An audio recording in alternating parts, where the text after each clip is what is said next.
दोस्तों, आज की कहानी गुजरात के वलसाड की है। तारीख थी 28 अगस्त 2022। वलसाड में एक नदी के किनारे एक लावारिस कार खड़ी थी। एक राहगीर को उस कार को देखकर कुछ संदिग्ध लगा। वह कुछ और लोगों के साथ उस कार के पास पहुंचा। उस कार की पिछली सीट में एक महिला की लाश थी। पहली नजर में ही देखकर मालूम हो रहा था कि महिला की मौत हो चुकी है। उसने लाश देखा और देखने के बाद फौरन पुलिस को कॉल करके सूचना दी। पुलिस उस लावारिस कार के पास पहुंचती है। जब पुलिस उस लाश को देखती है तब पता चला कि एक दिन पहले ही लापता हुई यह फेमस गरबा सिंगर वैशाली बलसारा की लाश है। लाश को देखकर ही लग रहा था कि इस महिला की हत्या की गई है। असल में वैशाली के गुमशुदगी की रिपोर्ट उसके पति हरीश बलसारा ने एक दिन पहले पुलिस में की थी। मामला काफी हाई प्रोफाइल था। पुलिस तफ्तीश शुरू करती है। पहले तो पुलिस को उसके पति हरीश पर ही शक होता है, लेकिन उसके खिलाफ कोई ऐसा सबूत नहीं मिलता। पुलिस आसपास के इलाके के सारे सीसीटीवी फुटेज खंगालती है।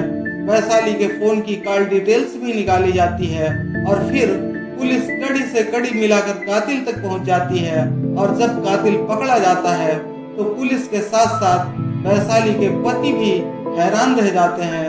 आखिर कौन था फेमस सिंगर वैशाली बलसारा का कातिल और क्यों वैशाली को मार दिया गया? पूरी कहानी जानने के लिए आप हमारे साथ वीडियो में अंत तक बने रहें। यकीन मानिए, कातिल के बारे में जानकर आप भी हैरान रह जाएंगे। दोस्तों नमस्कार, वारदात 24 चैनल में आपका दिल से स्वागत है।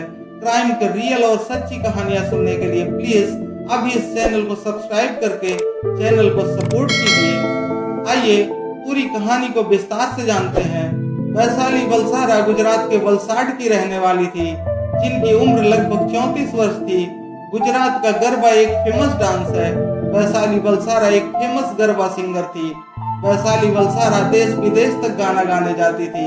उनके लाखों फॉलोअर्स थे। 27 अगस्त 2022 को वैशाली अपने घर से कुछ काम से बाहर गई थी, लेकिन फिर घर नहीं लौटी। वैशाली के पति हरीश एक म्यूजिशियन है। हरीश और वैशाली दोनों मिलकर ही देश और विदेश में प्रोग्राम करने जाते थे। इन दोनों की लाइफ में सब कुछ अच्छा चल रहा था। पैसों की कोई कमी नहीं थी। इनके पास सारी भौतिक सुख सुविधाएं मौजूद थी।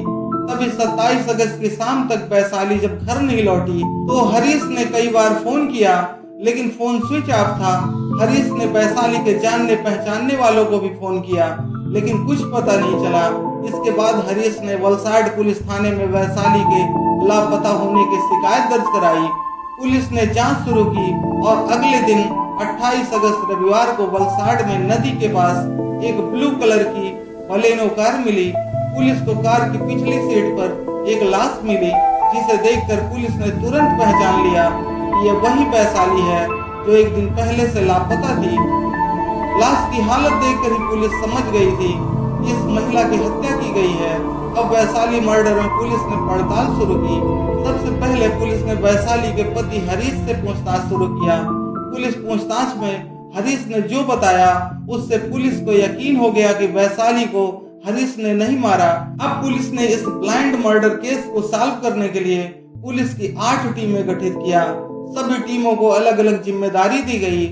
कातिल का पता लगाने के लिए पुलिस ने वैशाली के घर से घटना स्थल तक के पूरे एरिया के सीसीटीवी को खंगालना शुरू किया।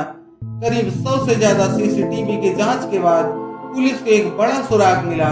इससे ये भी पता चला कि आखिरी बार जिंदा रहते हुए वैशाली को उसकी एक फ्रेंड बबीता कौशिक के साथ देखा गया था। अब पुलिस ने बबीता कौशिक की डिटेल निकलवाई, उसकी कॉल डिटेल भी चेक किए, जिसके बाद यह साफ हो गया कि जब वैशाली की हत्या हुई उसके साथ बबीता भी थी, क्योंकि वैशाली के फोन पर आखिरी 2 कॉल बबीता की मिली थी। वैशाली घर से जब निकली थी और जब मौके पर पहुंची थी तो भी उसकी बबीता से बात हुई थी।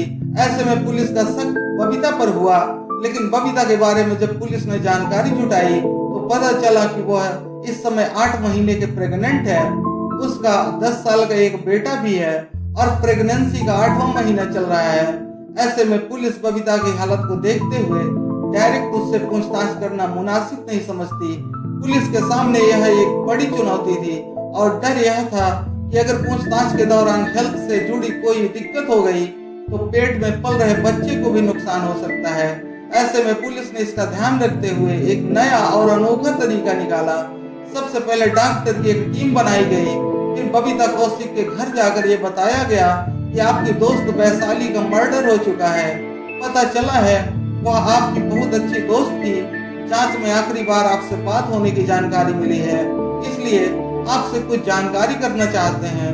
साथ ही पुलिस ने डॉक्टर से भी मिलवाया ताकि बबीता को यह न लगे कि उन्हें किसी तरह की परेशानी होगी। इस तरह बबीता को भी पुलिस पर भरोसा हो गया। तब पुलिस ने बबीता से पूछा कि वैशाली की कॉल डिटेल्स के अनुसार वैशाली के फोन से लास्ट बार आपसे बात हुई थी। आखिरी बार जब आप वैशाली से मिली तो आपको कोई शक की नजर में आया?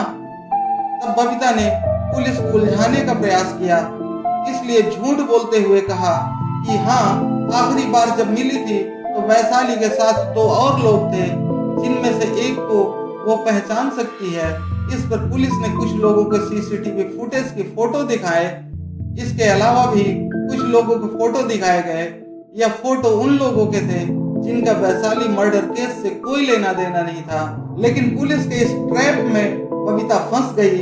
उसने उन दिखाए हुए फोटो में से एक को पहचान लिया, फिर यकीन के साथ कहा कि ये वही आदमी है जिसे आखिरी बार उसने वैशाली के साथ देखा था। इस तरह पुलिस का शक यकीन में बदल गया कि वैशाली मर्डर में बबीता का ही हाथ है। इसके बाद महिला पुलिस कर्मियों ने समझाते हुए उससे पूछताछ की और बबीता पुलिस चक्रव्यूह में फंस चुकी थी। तब उसने वैशाली की हत्या करने की बात कबूल कर लिया। मर्डर की यह पूरी कहानी 25 लाख रुपए से शुरू होती है। यह पैसे वैशाली ने बबीता को दिए थे। बबीता और वैशाली दोनों अच्छी दोस्त थी।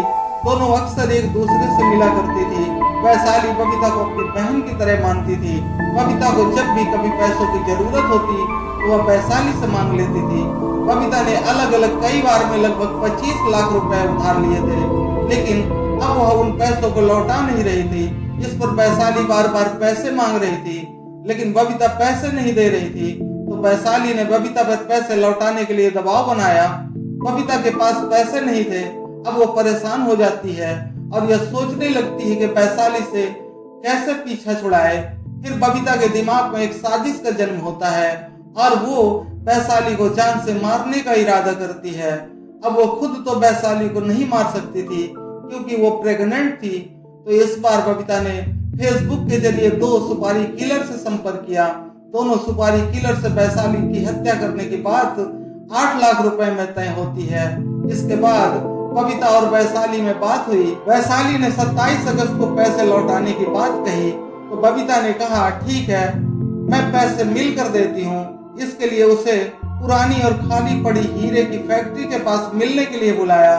बबीता खुद उस दिन स्कूटी से घर से निकली थी, लेकिन फैक्ट्री से 2-3 किलोमीटर दूर ही स्कूटी खड़ी कर दी।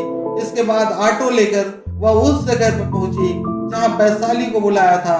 यहाँ बबीता के साथ 2 कॉन्ट्रैक्ट किलर भी आए थे। बबीता और दोनों सुपारी किलर के आने के कुछ देर बाद वैशाली अपनी कार से वहां पहुंची। कुछ देर तक दोनों वैशाली की कार में बैठकर बातें करते रहे। दोनों सुपारी किलर के बारे में बबीता ने वैशाली को बताया कि ये मेरे कजिन ब्रदर हैं।